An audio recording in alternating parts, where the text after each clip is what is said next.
Hello everyone, welcome back. So how many of you have a drawer that says hammers on it? Oh yeah. So this is my entire collection of hammers. And it never started out to be a collection of hammers. It just started out as I need a hammer. Actually, a lot of these hammers in here are my dad's. I acquired a bunch of them, and they all have their specific use. So those of you out there that have a hammer collection, you know what I mean. So let me take some of them out, put them over here on the bench, and we'll kind of go through them. All right, so I got a smattering of hammers here. Let me go through some of these. So this is my dad's bricklayer hammer. If you ever seen anybody use a bricklayer hammer, this end here is to score a brick, and then you can crack them in half. When I hold this hammer, I really just think of my dad. I restored this handle to a point. It was pretty dinged up. I actually did a video of it. So yeah, I mean, you could offer me $1,000 for this hammer and I wouldn't sell it to you. So we got that. This one was also my dad's carpenter hammer. This is a plum. My dad was a carpenter. He was a mason, a diesel engineer. I mean, you name it, my dad did it. So again, you know, having this in my hand, oh yeah. All right, what else we got here? Oh, rubber mallet. You gotta have some type of rubber mallet, right? This was also my dad's. And everyone needs a wooden mallet. There's so many uses for these. This I actually did a video on it. This is made from live oak that I cut down in my backyard. No lathe. This was all done with a sander and a drill press. So yeah, check out the video. If I remember, I'll put a link and you can make one yourself. All right, what else we got here? Aha, so I got this little ball peen. You have to have a ball peen. I have so many size ball peens. Oh my gosh. Let me pull some more out.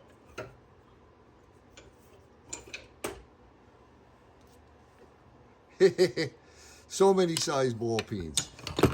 When I do knives, when I restore, oh, this camera's just drifting down by itself, isn't it? I'm trying to film with my phone here to see if it comes out a little better. This is the one that I use when I'm peening the pins over on my knives.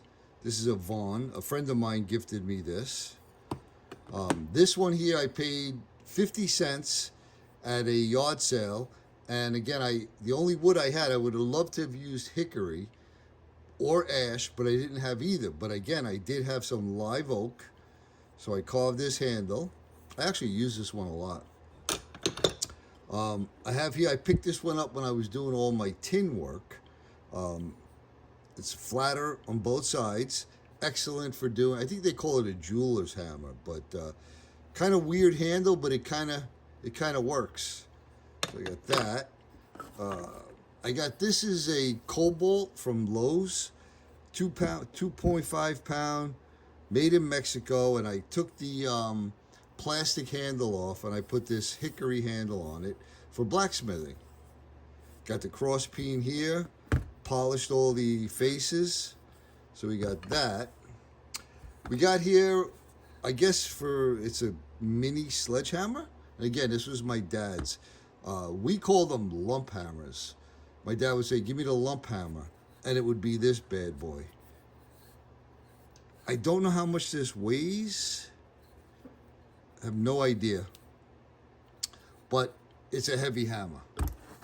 Then we got here a little lead hammer. I actually did a video on this. This is, again, live oak handle, and it's got a lead head. A lot of uses for this when you don't want to damage the material you're striking. As you can see, I've used the heck out of this. I actually made the mold to pour these. I just drilled it into a piece of wood. Look, you can actually see where the Forstner bit, you see that little, that's where the tip of the Forstner bit went into the wood. So if this one ever really gets messed up, I could always put a new one on.